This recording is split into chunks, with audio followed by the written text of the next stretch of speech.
Welcome to my channel, The Binge Eating Therapist. I'm Sarah, former binge eater turned psychotherapist, and my mission is to use this space to bring content to you that will help you understand your struggle with food and break free from binge eating. And I was a bit reluctant to do a video this week.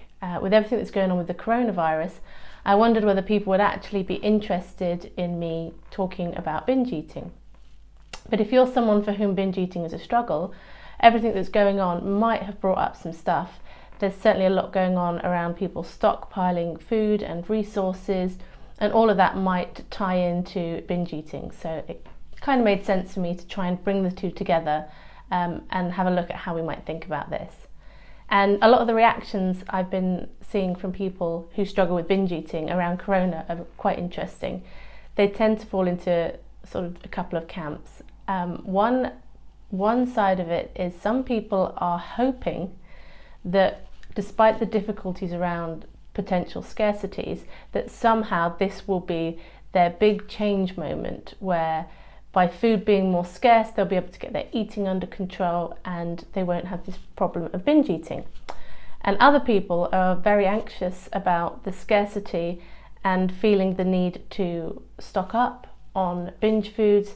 That fear that something's going to be taken away from you is really heightening anxiety, and along with that, the desire to binge even more. And kind of the thread throughout it all is a sense of guilt, I think, amongst people who are struggling with binge eating at the moment. Guilt that why are we still having this problem when there's this enormous thing happening in the world that's threatening lives and the economy and businesses and so many things like that.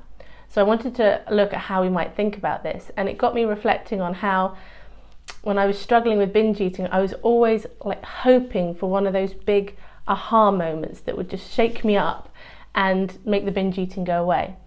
So if I were to watch something about poverty on the news or a documentary about like how terrible junk food was, I would be saying to myself, I'd be making myself feel really bad about it, because I thought if I can just feel bad and guilty enough about what I'm doing when I can see how so many other people are going through what appears to be so much worse, that will shake me out of this cycle of binge eating.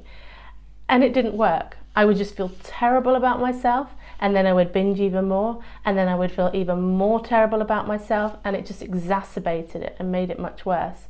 I can remember one time going to the store and a homeless guy sitting outside and asking me for money, and I was so in that kind of binge mindset that I ignored him, and I went in and I thought about buying him something, and I was too ashamed to buy something for the homeless man because I felt so guilty that I was going in there to buy a surplus for myself. So I pushed it out of my mind, and then I beat myself up about that one for weeks, about what a terrible person I was that I didn't buy this homeless guy a sandwich, yet I was going out and buying food to eat to excess. So it brings up a lot of really uncomfortable, difficult feelings for a lot of people with this area, with this idea of scarcity and that fear that people might not have enough. The thing is, like, consistent change doesn't tend to come from a place of anxiety and fear. When you are in fear, fear is very motivating. So in the moment, you may be able to motivate yourself to do things through fear, through just everything feeling different. But then eventually, the old patterns, they run deep and they're still there. They don't go anywhere because of something like this.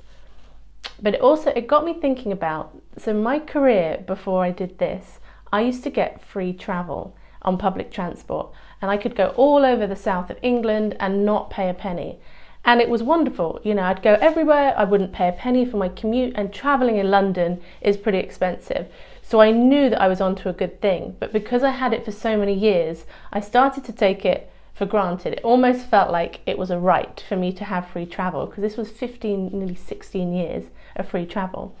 And as I was coming to the end of that career to transition to this one, I knew how giving up the free travel would be really difficult. And it felt like losing something that I'd been so used to having, something that I just assumed was mine, suddenly having to pay for travel was a real shift, and a real shift in mindset, because when you don't have to pay for something, I would do as much travelling as I wanted, so I could just hop on a train and go down to the coast and it wouldn't cost me a penny. I could take any route around London that I wanted to. I wouldn't have to think about hopping on and off and each like fare change kind of accumulating up, because I wasn't paying a penny. Now that I do pay for my travel, I still do all the travel that's necessary, and I still do travel to do things that I want to do that are fun. But I do think twice. It's not as automatic as it used to be, because I know that there's a price to be paid. And so my behaviour around travel has shifted a bit because the circumstances have shifted a bit. So when it comes to something like food and the coronavirus, I think if you get caught up on your behaviour or trying to change your behaviour around food, I think you're going to end up spiralling down, because your emotions are going to overwhelm you. You're going to feel worse. You're already feeling anxious. And if you're somebody who turns to food when you're anxious, then the call's going to be there. And then if you're beating yourself up about eating the food, you're going to become more anxious, and it's become a bigger spiral. A spiral that you probably know quite well, but might be heightened in the current climate. But what I think I would ask you to try is to try and cultivate a mindset of appreciation for food. And this doesn't mean that, your binging is suddenly going to vanish. This is not about trying to force a behaviour change, but rather than, we've lived in a world of, certainly my culture, not everywhere in the world, but a lot of us, probably most of you watching this, you live in a world of abundance, where you've been used to being able to access what food and kind of as much food as you want, and that might start to change. So I wonder whether there's something to be grasped on here of appreciating that everything we have while we still have it in the way that we do, rather than saying to yourself, I mustn't do this because like of ABC. If that worked, great, and if that works for you and you feel peace from doing that and changing your food behaviours, then fine. But for a lot of people, this is a much more emotional and psychological and biological drive to binge that may not be able to just be undone by telling yourself that food is scarce. That has the potential to make it worse. But I wonder if we can start to cultivate an attitude of more appreciation and more gratitude for this abundance that we've had, not beating ourselves up for it. And that's kind of the fine line, because if you're filled with guilt and shame, you are not going to be able to make changes. You are not going to be able to support those around you at this time in perhaps the way you might want to. We get pulled into ourselves with these kinds of emotions, and we miss other people in the process as well. And that has a knock-on effect on relationships too. And the other thing, I just slightly off topic, but around the same thing, is be careful how much you're consuming on the news. I found myself doing it the other day. I found myself picking up my phone and constantly looking for updates. What's going on? What's the latest? What are the numbers? And I'm not saying don't be informed, but it's so easy now to, like, the moment you think you want to know, to pick up your phone and have a look. I would highly suggest, for your own sanity, to do this just a couple of times a day, and maybe even picking in advance of what times you might check in. You might check in mid-morning and you might check in the evening, something like that. And at this time, yes, these are kind of uncertain times, these are very anxious times for a lot of people, but humans have faced adversity before. And I have a huge amount of faith in the human spirit and in human character, like at its most fundamental level. And this is a real opportunity for people to come together and support each other. I live in a culture sort of in London, the south of England, where we don't know our neighbours. We're terrible for talking to our neighbours and getting to know them. Yet this has been an opportunity for the people, my neighbours, to kind of come together and say, if you've got to self-isolate, we'll get something for you.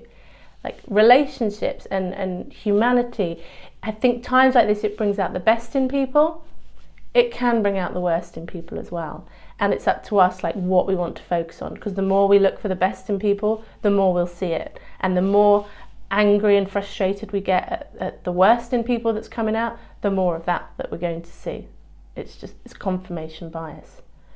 But to all of you, stay safe, look after each other, look after yourself, and I will see you on the next video.